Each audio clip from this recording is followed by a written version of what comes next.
Well, hey YouTube, so today guys, we have some pretty exciting news, sorry about that, but basically I do some pretty crazy news here. So Nikkei guys, Nikkei is a Japanese, I wouldn't call them a leaker, I would call them a news source. They're a journalism source in Japan. They have leaked some pretty big stuff in the past, which is why I do find this announcement quite exciting.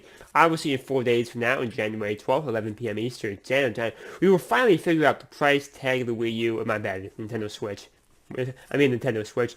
The games that are coming out at launch. There's a lot of cool information we're going to find out. It's going to be about an hour press conference if you're wondering about that. But anyway, guys, the information I have here is pretty cool. Nikkei is claiming that the Nintendo Switch is going to cost 25,000 yen, which is approximately 213 US dollars at the current exchange rate. Obviously, Nintendo is not going to be charging 213.65 cents for the console. It will either cost $200 or $250. That's kind of how this shit works.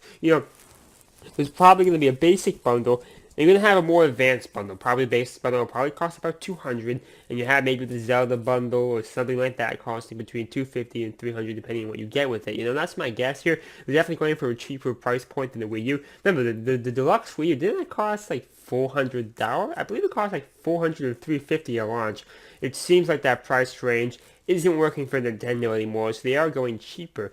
See, I don't know if I like that decision or not, but that's not the point of the video. The point of the video is not to tell you my opinions, I'm just telling you the facts. I'll get into my opinions a little bit later on, but they say $25,000 is about $213. So, who knows what their basis is here. They don't really have any formal evidence.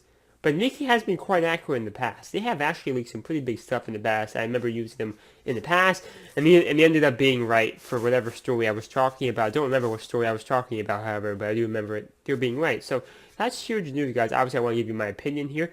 I'll also show you the original source here. This is the original source. I didn't show you the original source because this is all in Japanese, and I can't read Japanese, and I don't know if you can read Japanese, and I sure the hell can't. So I didn't even want to waste your guys' time looking at the original source. But this is the original source here. It's all in Japanese. I'll go back to the source I was using. Where is it? Hit back. Here we go.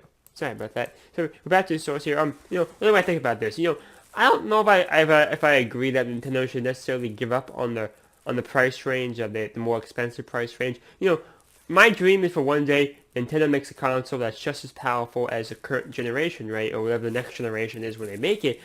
So to get all the third parties, no more third parties will complain, and I give it an x86 architecture, and you put Nintendo games on it. So what's wrong with that strategy? You would rule the world, right? You would rule the world. You had PS4-like specs, right? Or you had PS5-like specs if you produce this next generation, right? And you have x86, and you put Nintendo games on there. Third parties would flock to the console, and you would probably dominate. I still believe that strategy could work. By making a console this cheap, the ports are not going to be equal. They're not going to be fair, but that's just how Nintendo decided to do it this time, and unfortunately I have no say on that. But overall, I just wanted you guys to know this stuff, and I'm not going to give you guys a long rant here. So we hope you enjoyed that video. Thank you, and bye.